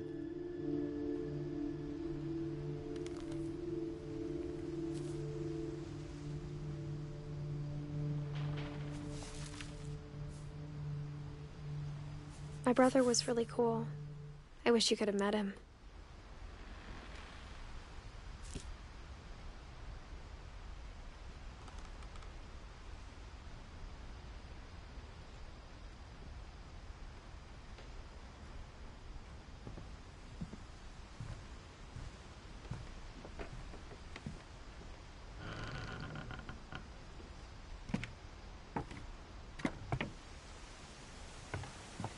On the way back from Lewis's funeral, my mom told me to start packing.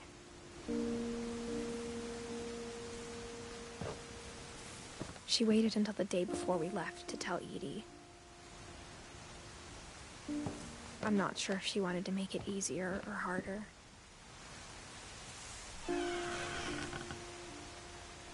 wish we'd stayed.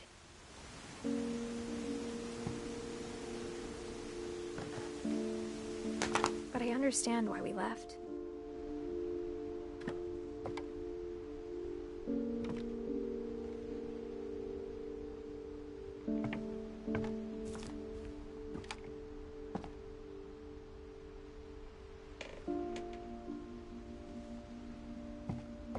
What happened that night had been coming for a long time. Maybe it should have come sooner.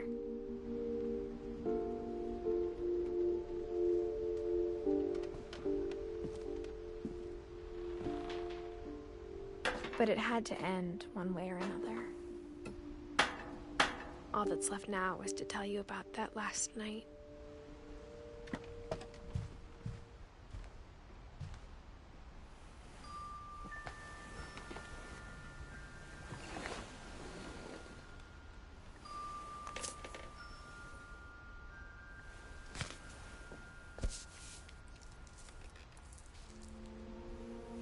That whole last day, Edie just watched us pack and didn't say a word.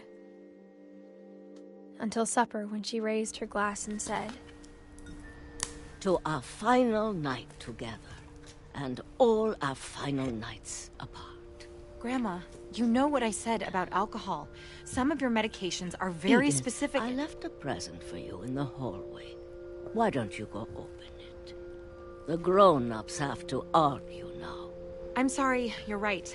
We're all leaving tomorrow. Let's just enjoy our last... I'm not leaving. Edith, you're excused.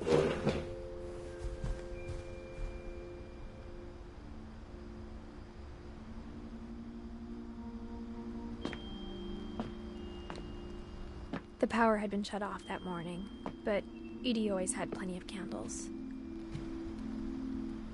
When my mom sealed the library, I don't think she knew about the other entrance. Or that Edie had a key to it.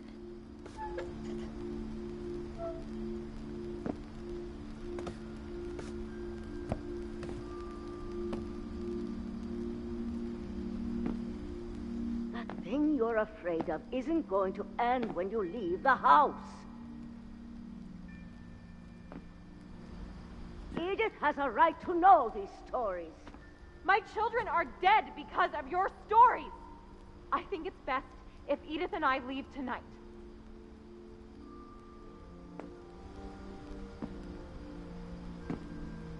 We'll have the nursing home send a van for you in the morning, okay?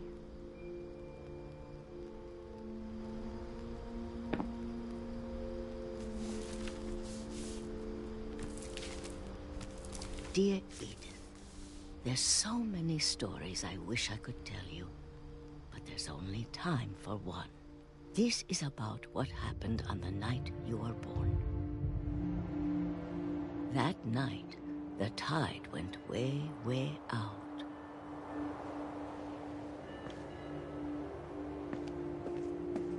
It was the first and last time I ever saw the old house aground. There'd been an earthquake out in the middle of the ocean. They called it the lowest tide in 1,000 years. God, it smelled awful. You know, I've seen that house every day of my life. But I never thought I'd go back to it. When the fog rolled in, I lost my way.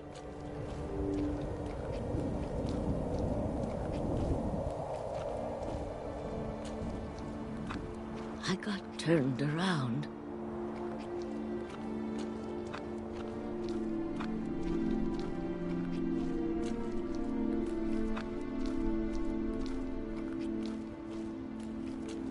For a while, I wandered. I started seeing things.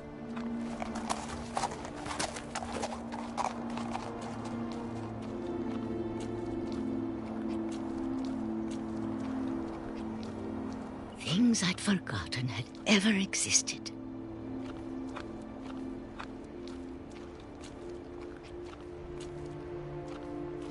But when I saw them, they felt like old friends. That night, a lot of things came back to me. Or maybe I came back to them.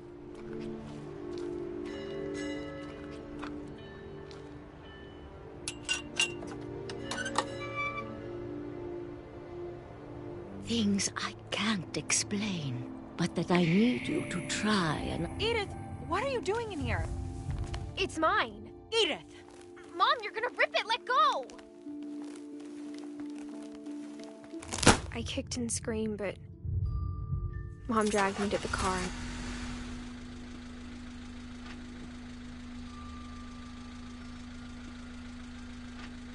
I never saw Great-Grandma Edie again.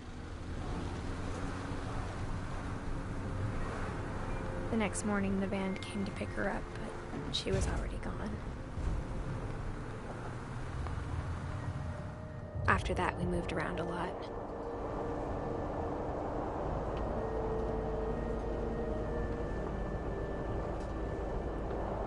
We both tried to make the best of it.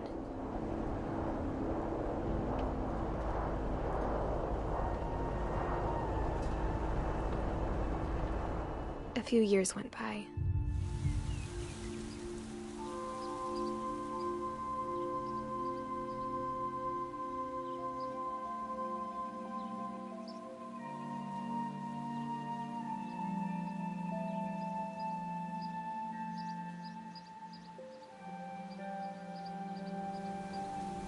My mom didn't like to talk about it. But she started getting sick a lot. The rest happened pretty quickly.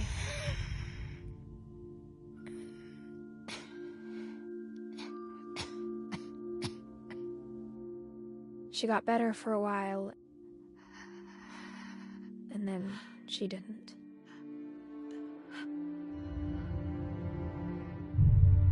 And then I was alone.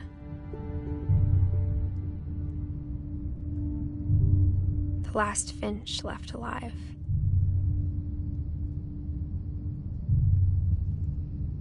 Until I found out about you. I'm still not sure what to tell you about all this. If we lived forever, maybe we'd have time to understand things. But as it is, I think the best we can do is try to open our eyes. And appreciate how strange and brief all of this is.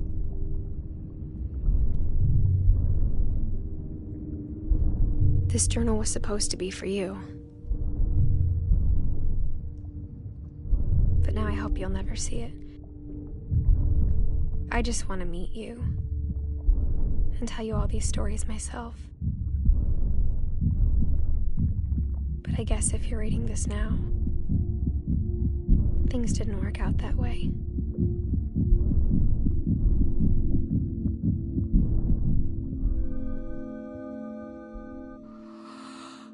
This is where your story begins. I'm sorry I won't be there to see it. It's a lot to ask, but I don't want you to be sad that I'm gone. I want you to be amazed that any of us ever had a chance to be here at all. Good luck.